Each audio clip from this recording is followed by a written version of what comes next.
Hello and welcome to the Trending Now podcast for this Friday, December the 15th, 2023. Thanks for checking us out however you found us. I'm your host, Louie Butko, and coming up on today's show, Blue Jays fans still feeling the sting almost a week after two-way superstar Shohei Ohtani finally makes a decision and signs with the LA Dodgers. The Golden Globe nominations are out, with summer blockbuster Barbie leading the way with 9 nominations, including Best Actress, Best Actor, and Best Director. Sad news from the world of Hollywood, where Andre Braugher, best known for his role as Captain Raymond Holt in Brooklyn Nine-Nine, has passed away at the age of 61.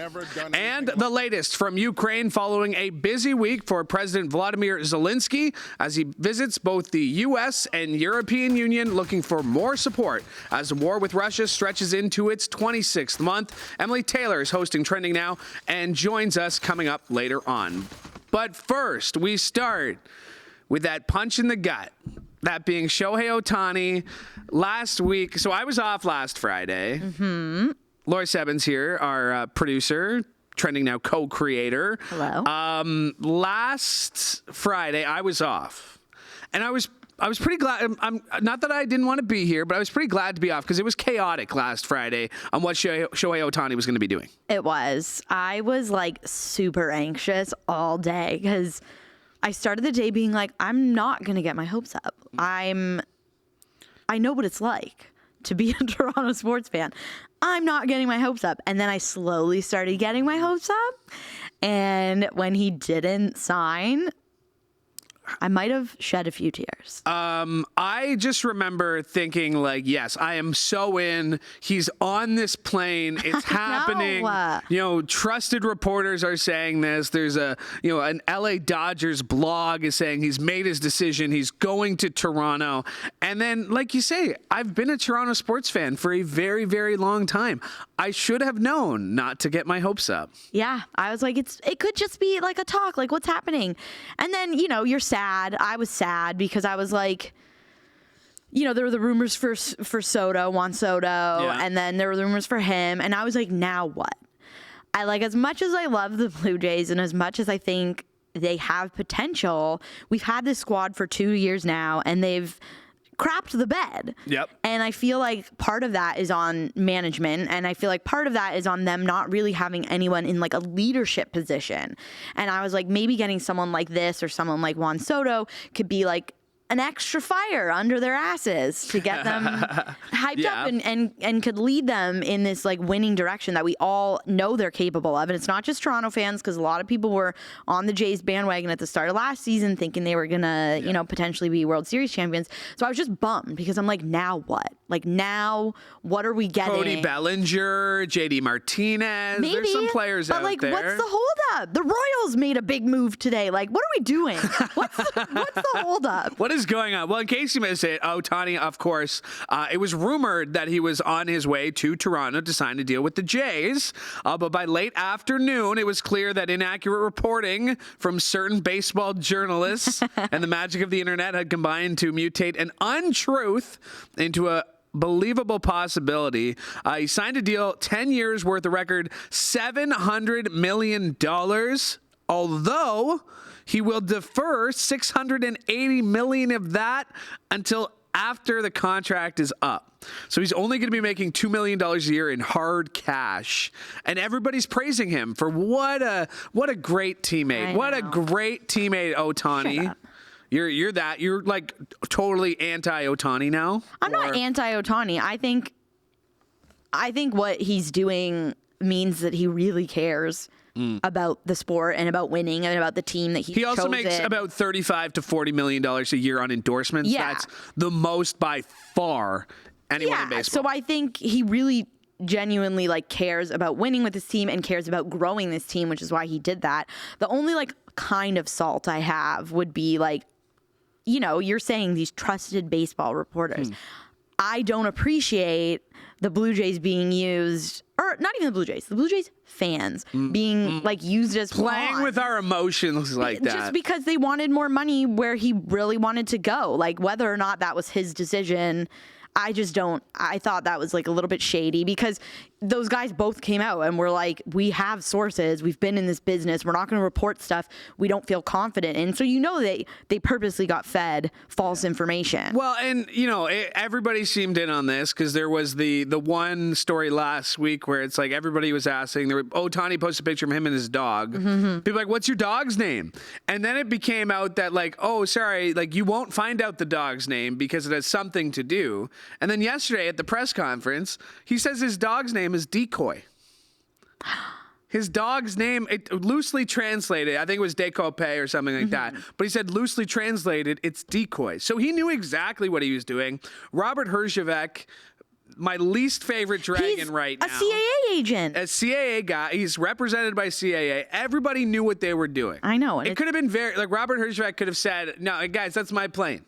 Somebody in LA could have said that's Robert Herjavec's plane. Like yes, I would agree. I think the Blue Jays were used. And meanwhile, in all this, Blue Jays pitcher Yusei Kikuchi was forced to clear up some gossip of a 50-person sushi party on Friday that fueled some of these rumors. Kikuchi taking to Instagram today saying, I wanted to make clear that I did not have a sushi party last Friday. I can eat sushi for 50-plus people, but I certainly never had a sushi party with 50-plus people. Yeah. So you're bringing Kikuchi into this, and Kikuchi and Ohtani, obviously close friends. Whether or not, Kikuchi was in on this. He probably wasn't. They're friends. They're buddies. And I'm not just saying that because they're Japanese baseball players. No, I know. They went to the same high school. Exactly. Okay. Like, okay. I don't know. I don't like it. I'm going to boo him. I'm going to go to the game. I'm going to boo him. Really? Yeah. Oh, he deserves to be booed. But... He boo! Boo! I'm booing him right now. Boo! But was it? I don't know. Like how much say did he have in that whole debacle? I also don't appreciate. He's the player. He can do whatever he wants. I feel like he could have been like. He didn't even say anything nice about it. No, I know. He just said it was funny. I was laughing about it. And I was like, you could have at least been like, yeah, the Blue Jays were in consideration. They're a great team. Like, I'm salty. You are salty. I'm salty. All right, well, let's try and get you a little less salty. Awards season is almost upon us, and the nominees for the 81st Golden Globes were announced this week. Barbie leading the pack with 9 nominations, making it the second most nominated film in Golden Globe history.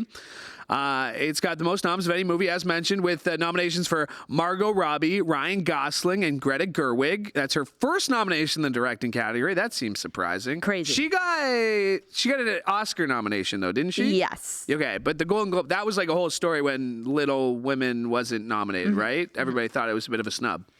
Yeah, and I think that was one of the years where there was like several movies that were in contention for Best Director that had women directing the movie, and then I think that was one of the years where it was like all men nominated. So are you? I mean, no surprise on the Barbie. I haven't seen Barbie yet. I'm going to admit it. I have not seen Barbie yet. I'm waiting for it to be on today. Yeah, today. Crave, yeah. Crave? Yeah, today? yeah. Okay. So my sister's been waiting because she wants my mom to watch it. Okay, because I know. So next Crave, we're giving them. They don't need any. Next week on the 22nd, I know they're promoting the new Spider-Man, the multiverse. And December 22nd. We're not going to promote Crave here, but no. And I also don't want to promote Prime either. But next week on Thursday, Saltburn is coming out on Prime. Oh, that got a nomination. The Riley, what's the guy's name? Barry Keoghan. And Jacob Elordi. I watched that movie in theaters. Wild ride. I heard there's a scene or something. There's several scenes where you're like, you want to walk out of the. Not even walk out. It's just you almost feel like uncomfortable like watching him with other people. And the director is taking a lot of credit for that. Like she loves the fact that it makes people uncomfortable. Oh yeah, because that's like the whole idea is you're supposed to feel. Is it cringe? Is it a cringe feeling? Yeah, like you want to claw your eyes out. Okay, real quick. Okay, going through best motion picture, drama, and comedy. Yes. All of them. Anatomy of a Fall. Seen it? No, not yet. Killers of the Flower Moon. No, not yet. Maestro. No, not yet. Oppenheimer? Yes. I haven't seen Oppenheimer. Past Lives. Not yet. Zone of Interest. Not yet. Comedy. Air. No. American Fiction. No, that's Barbie. not out yet. That comes out today, American Fiction. In theaters? Yeah. Mm-hmm. Okay, Barbie, you've seen The Holdovers? No. May, December? How is May, December a musical comedy? That's crazy to me. That's the one it's that's about the Mary Kay, not Mary Kay Letourneau, Mary something. Her name's Mary, in New Zealand. Oh my God. Got too close. May, December. That's the one with... in New Zealand, yeah. Oh, okay. I don't Julianne know. Moore? That's the issue. People give the Golden Globes crap all the time for that because they're like, why? Like you want these Natalie movies to Portman. be nominated, so you like loosely categorize them as like dark comedy, so you can slide them Yeah, into. how is that a comedy? It's about really like not. a teacher who has a relation with her student, and then she's playing her. Yeah, Julianne Moore. Rosamund Pike for Saltburn. You said I have not seen any movies this year. I have seen a lot. Like looking at these, I haven't seen any movies. I've seen a lot, but like stupid movies. Succession nominated for 9 in the TV category. Let's go. I forgot that show ended this year. Right? Like, because didn't it end in like January, I want to say? Earlier, Early, yeah. Yeah. What I is cinematic forgot- and box office achievement? What is that? That's a new category, actually. They've never done it had to before. have a certain amount at the box office, I think. Was this just a way to get Taylor Swift a Golden Globe nomination? Honestly, I think Like, so. is that I where think we're so. at? Let's make a new category I think so. that everything will fit in. I think so. Golden Globes are also great because, as we mentioned, it's TV. Abbott Elementary, that's a great show. Ted Lasso.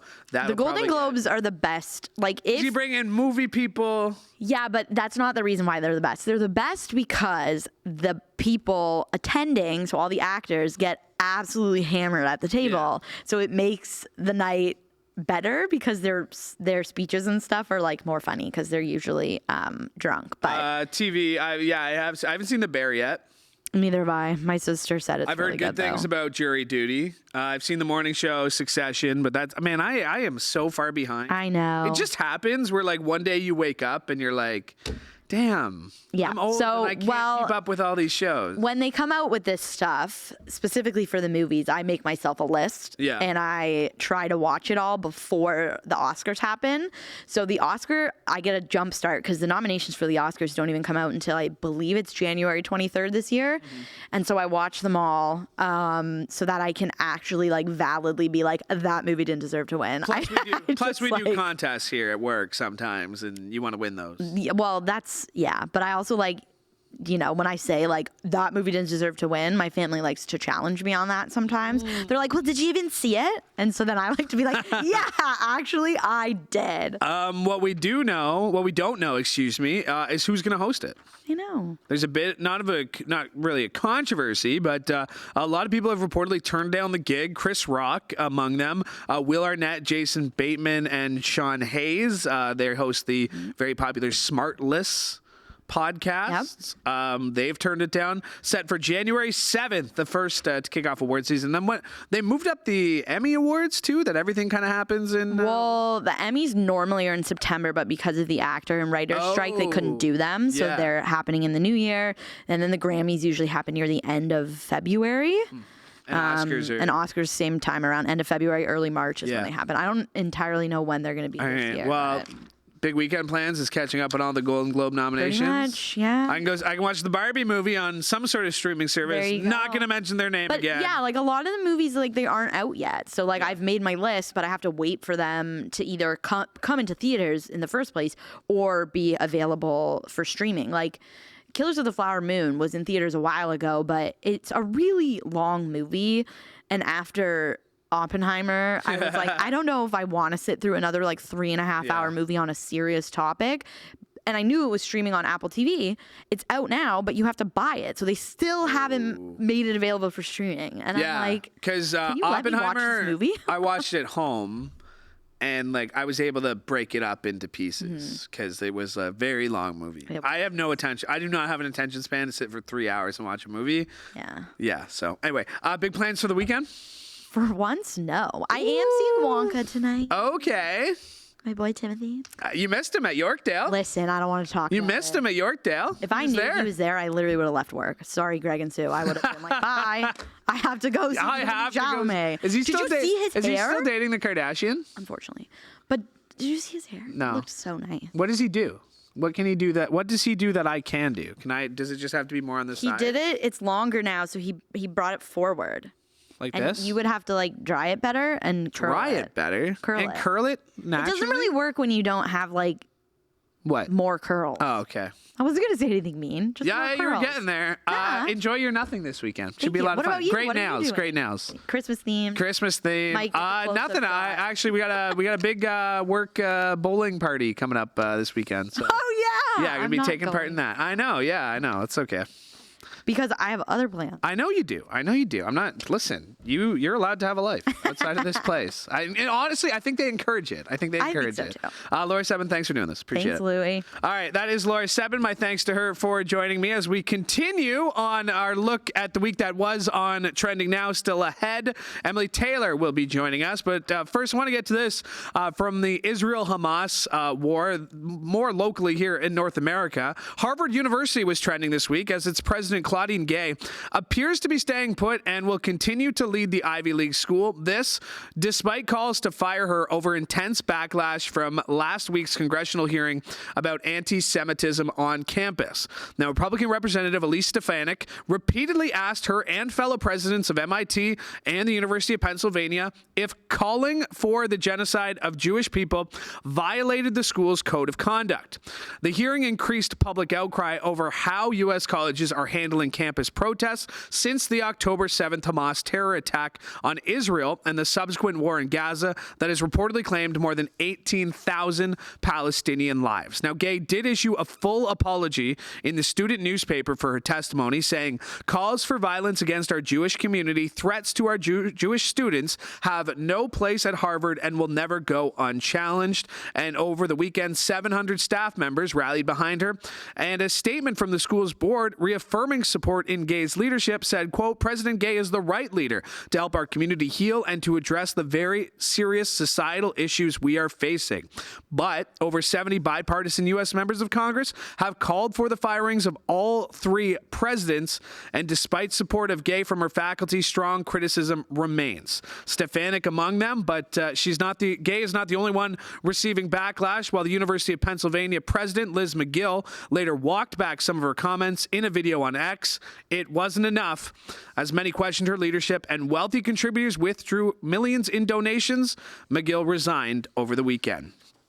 Meanwhile, calling for an end to the slaughter in Gaza, more than 3/4 of the United Nations voted in favor of demanding Israel stop the war this week. The brief resolution calls for a ceasefire for all parties to comply with international law and for humanitarian access to hostages as well as their immediate and unconditional release. Notably, it contains stronger language than an October vote in the Assembly that had called for a sustained humanitarian truce. Now, this is a direct rebuke of the United States, who have repeatedly blocked ceasefire calls in the UN Security Council.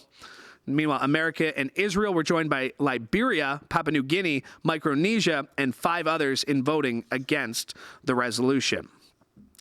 And sad news in the world of Hollywood as Andre Braugher, the Emmy-winning actor famous for his police portrayals on Homicide, Life on the Street, and Brooklyn Nine-Nine, has died after a brief illness. He was 61. The Chicago-born actor had his breakthrough role in 1989's Glory, starring alongside Morgan Freeman and Denzel Washington, playing Union Corporal Thomas Searles in the film. Now, Braugher later established himself in the role of Detective Frank Pembleton, the lead role on the dark police drama Homicide, Life on the Street. Ran for 7 seasons on NBC and won critical acclaim with Braugher as its breakout star. He'd win his first career Emmy for the role, taking the trophy for lead actor in a drama series in 1998. He won his second Emmy for lead actor in a miniseries for his 2006 limited series Thief, and he would be nominated for 11 Emmys overall, including one as Captain Raymond Holt on Brooklyn Nine-Nine, and that's where I knew him. Did you watch Brooklyn Nine-Nine? I've seen everything. As we join Emily Tayler joins us here on the show. That was one of the ones that was like, just kind of like a real punch in the gut. He wasn't sick. It was a brief illness. We didn't know he was sick. He's only 61. 61, Yeah. and even here in Canada, he's become the new spokesperson for Virgin Plus. You're in the right, last yeah. year, he's been used as the face of Virgin Mobile. So obviously, this is unexpected. And this, like I say, punch in the gut. Because I've seen every episode of Brooklyn Nine-Nine. And he's such an iconic character. He's the father figure. He's so wonderful and lovable, tough on the outside, heart of gold. It was really sad to see that complicated cop, the gay cop detective and all the struggles he went through. And that one was a real punch in the gut. Andre Braugher, dead at the age of 61, but didn't just bring you on to talk about that. One of the latest on what's happening in Ukraine. It's been a very, very busy week for Volodymyr Zelenskyy. He's been all over the place, was at Congress, was at the White House. What's the latest on what's going on with the war in Ukraine? Yeah, I mean, he really is trying to get funding right now, right? That's his biggest mission, why he's been on really a tour of the world this week. You mentioned Congress, White House. He was in the Nordic countries. He's been speaking with the EU is sort of his latest thing, right? So he wants two main things from the European Union. First is, of course, funding, as he's been saying for a long time. And the second is actually membership for Ukraine. So we're at a bit of a standstill on both. We're slowly inching forward. He has had more success in the membership, which was sort of shocking to anyone who's been watching this for a long time. NATO has been talked about for a long time. Maybe Ukraine can get into NATO. Can Ukraine become part of the EU? And for a long time, the answer was just like, no, not until the end of the war. So sort of an unexpected announcement yesterday. Most of the EU, of course, we have Hungary saying no to all of these votes, said, yeah, we're going to work towards talks. This isn't a guaranteed membership by any means, but they are opening talks for membership. You mentioned Hungary, that country being led by Viktor Orban, who has drawn some criticism for maybe an authoritarian style of government there in Hungary. That doesn't stop people like Tucker Carlson or formerly of Fox News. Doesn't stop people like former President Donald Trump praising what Viktor Orban does. What is his issue with Ukraine and its possible membership in EU? Yeah, well, it's membership and it's the money, right? Okay. Actually, the money was all but one vote. That one veto is Hungary, and that's what stopped. Needs to be unanimous. It needs to be unanimous, yes, but that's literally what is stopping Ukraine from getting a deal, which would see, I think it's $50 billion over 4 years in aid. That's a pretty good deal for Ukraine. They really do need this, and there was one vote away, and it was Victor's, and they said, especially about the money, that giving money to Ukraine would be like throwing it out the window.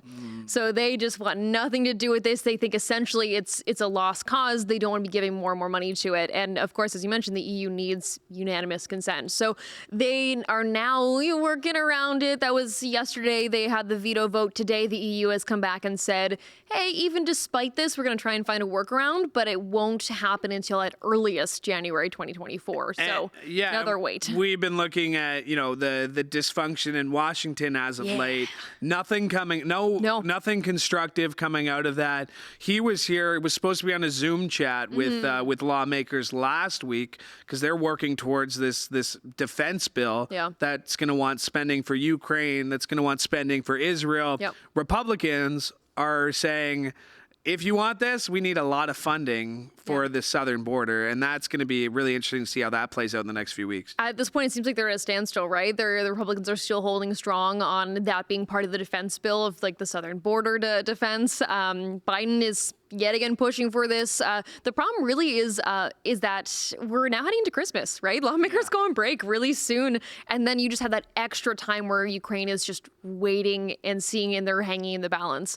There was this really interesting quote, too, that I was reading today. A U.S. military official, unnamed, by the source was unnamed, but saying that without this aid, they're not going to get any further, saying that they're even looking at by the summer that either being a really critical turning point or even possibly a defeat for Ukraine without more aid from the U.S., from Europe, I mentioned specifically. I'm sure Canada's sort of included in that North American bloc, but not looking good. And, a lot of the Republican lawmakers, Vivek Ramaswamy saying, presidential candidate, Republican president, he's saying, well, maybe, withholding funding will force them to the table to make a peace deal. Russian President Vladimir Putin having a 4-hour press conference. This is what he does at the end of the year. He does these 4-hour press conferences. He hasn't done it, but he just sits there for 4 years and just talks. He said, there's no way we're going to work towards a peace deal. No. Like, there's not, like, Russia is, and there was a really interesting report from the New York Times that said, like, the number of resources that Russia started with, like 360,000 service members. They've lost 315,000 people, like the amount of tanks they're down. So like they can try to wait out Russia, but Russia's very capable of getting people from jails and getting people off the streets and putting them in the front line. Are these people the most deadly killers? No, but it doesn't matter when you their have bodies. that power, right? This has always been Russia's strategy through the Crimea most recently, but even in the world wars, right? Their strategy always has been manpower. And just the fact they simply have so many people and they're able to overwhelm an army, especially like Ukraine, which is very, very small. So Ukraine needs to be skillful and tactical and have these resources in order to be able to fight back. This is a hard right turn to make, but we're going to attempt to do it here. As we shift gears from the war to Taylor Swift. All right. Emily Taylor, you happen to share something with Taylor Swift, that being a birthday. So, happy belated birthday. Thank you so much. And is that like the first person, like, how proud are you to share a birthday with? Immensely. So I'm much more of a casual Swiftie now. I enjoy her. I respect a lot of what she's doing. But when I was a kid, oh my God, Taylor Swift's self-titled album, Fearless, that was my jam. That was my #1 album. I had them all on CD, and I had a little my Discman I used to carry around. With her, hugging them. Oh, Which one yeah. is that? The guitar. That's the self-titled. That's the self-titled one? Yeah, I know that one. Yeah. So I've known for many, many years that I share a birthday with Taylor Swift. You said you're not a certified Swiftie. You like her, and I would say the same. I like her music. Are you not kind of sort of getting over it a little bit just because she's everywhere? And again, I don't want her Laura is afraid of saying anything negative about Taylor Swift. And if you're not comfortable, but she's everywhere. And the person of the year, Time Magazine person of the year, there were two that was my world story wars last week, going actually. on, Yeah. right? There were two. This is a good singer. Yes. A good songwriter who's dating a football player. I think that's more than that, though. So What is it? What is it about Taylor Swift that she not deserves to be Person of the Year? But so that's the thing is, I don't want to say that I think that she's the most deserving person for Person of the Year by any means, because the world wars are happening. Yeah. But we're always going to find something bigger happening than entertainment for sure. But it's not just that she's a singer, right? She's created this entire empire to the point where we talk about her every single day on this show, right? Yeah. She is we do. breaking boundaries in every single field. Harvard is teaching a course on her now, along with a bunch of other universities, both for the lyricism, of course, but the fact that she is changing laws around streaming and what artists get for compensation. She is changing things around conversations of sexual harassment, even. That was the first time she was on the Time cover in 2017 for that. It's creating spaces where we're able to feel comfortable again going back into the world, and especially if you're teenage girls. And I think that's pretty cool. Do I think that it's above everything else? Listen, I think that's a really good argument, and I, as somebody who liked her growing up, but wasn't, a teenage girl. Yeah. I guess that's really one of those angles that I don't know, she knows how powerful she is. Yes, she has. She steps on stage in front of 100,000 people on a nightly basis, screaming her name. Oh, yeah. That's got to be her. She's just a person. That's what I mean. We talk about this show, even with us. Yeah. When we go out in public, people come up to us and they're like, hey, we watch what you do. And it's hard not to be like, oh, that's really cool. Thanks for watching. Really appreciate it. You know who I am. Taylor Swift is on an entirely different, obviously, planet, but she's a god to a lot of people. And the influence she has, she could come out and say whatever she wants, and millions and millions of people are going to be like, yes, that's it. What Taylor Swift says is gospel. And you could say the same thing. It's just celebrity, because Donald Trump can do the same thing. Yes. Right? He does. And he does. And he does tell his followers what to believe and how to believe it, and a lot of mistruths as well. I think that's maybe where some of the criticism comes in with Taylor Swift as well from some of her fans. This isn't necessarily Time Magazine criticism or stuff like that, but just that she doesn't necessarily speak out in certain things. So especially with the war between Israel and Hamas, some celebrities have come out and made statements. Others have been really, really quiet, and fans are sort of asking and some even demanding for some sort of statement. Fox News trying to go after her. She attended a fundraiser in which Ramek Mali, that doesn't sound right. but there was a comedian who was raising money for Palestine, and she attended it. Okay. And now people are calling for a boycott of her. You know what? That's the biggest statement I've actually ever seen her make in terms of politics, is attending a fundraiser, because she notoriously doesn't really share any political opinions, which, I mean, to each their own, right? I'm someone who doesn't necessarily think that each celebrity has to be an activist as well. It's nice when you see celebrities who are able to point fans in the direction of like, hey, you know what? I might not be the most knowledgeable about this, but here are people who are doing really good grassroots work in their community. Let's pay attention to them. Let's amplify their voices. But because, like you said, you know, she says one thing, everyone believes it. Everyone goes with it. She can wear something and people will buy it out. She can style her hair a certain way and everyone will be doing that as well. That can't be easy. Like, it really can't be easy being Taylor Swift. And, like, maybe the billions of dollars that you have that now does help. after your movie, your Golden Globe nomination, but I don't think we've ever gone one show. No. Like, at least the podcast, we've never gone one show, I don't think, without mentioning Taylor Swift. And on Trending Now, she's there every day. I know. Because she's trending every day. I think my first ever Trending Now story was a Taylor Swift story when Midnights came out. The show But that's the other thing. She put out, like, how many albums she put out this year? She put out her re-releases, right? Yeah, I don't know. At least one re-release, but... I think it's 2 re-releases this year, because I believe it was 1989 and Speak Now were both this year, if I'm not mistaken. Which both went to #1. Oh, yeah. But have you listened to like the re-releases though? So I love them actually, because I was a kid when most of these came out, and I found them so nostalgic, and especially Fearless, super fun when I was a kid, right? But did I like understand the depths the nuances? of the love and the breakups and the heartbreak? No. Did I listen to it like crazy when it came out in 2020 again, and all of a sudden I'm an adult and I've been through all of these things? Oh yeah, I did. Oh yeah. Red was my favorite album. That one came out that was like my college album, but Taylor Swift, You Belong With Me, whatever, that was one of the first ones. It's on Fearless, that was a song that like me and my buddies, and I've told this story, me and my buddies used to mosh pit to that story, to that song at like school dances. I love that. So every time it would come on, we'd get in a circle, and then once it got to that part where it's like, Can't You See You Belong With Me, that's where we started pushing each other. Then you mosh pit. Then we mosh pit to Taylor Swift. We were ahead of the time. We were ahead of the curve. I love that. You got big plans for the weekend? We're getting close to Christmas. Are you ready for the holiday season? I am full Christmas party mode for sure. I mean, December birthday, like Taylor Swift. I was always very much like, Christmas is after my birthday kind of deal, and my parents were really like, they respected that as a kid, and now no, my boyfriend's Christmas from December 1st on. Oh really? So, oh yes, he's the diehard Christmas guy. Is he kind of like? Do you guys put it like? Is there a tree? There's a tree. So I've never had a tree before. My family did like the same artificial tree my whole life, but we're not super festive. And then in all my other like apartments where I've lived on my own or with roommates, like, I just never really bothered. I go home for Christmas. I don't think too much about it. So for the first time ever, we went and got a real tree and ornaments, and I'm allergic to pine, so that was fun. Did you not know that before? I did a little bit, but I'm not frequently around pine trees. You know, like I kind of forget about it. That's good. I got my little tree. Apartment sized.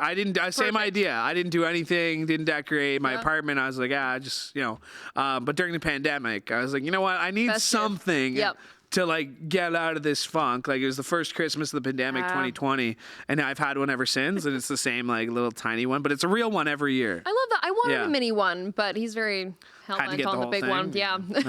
Well, thank you for doing this. I know you got a show to get ready for. I do. I know, so I'll let you go. My thanks to Emily Taylor for joining me on today's show, and my thanks to you as well, because you know what?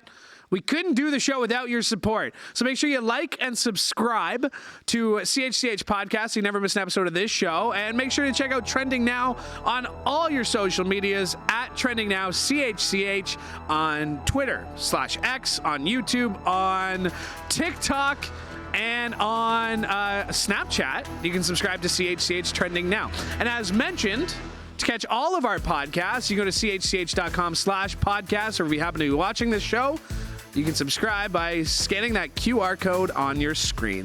My thanks to Mike Corsten for directing today's episode. One more time, thank you for listening. And from all of us here at CHCH, I'm Louie Butko. Have a great day.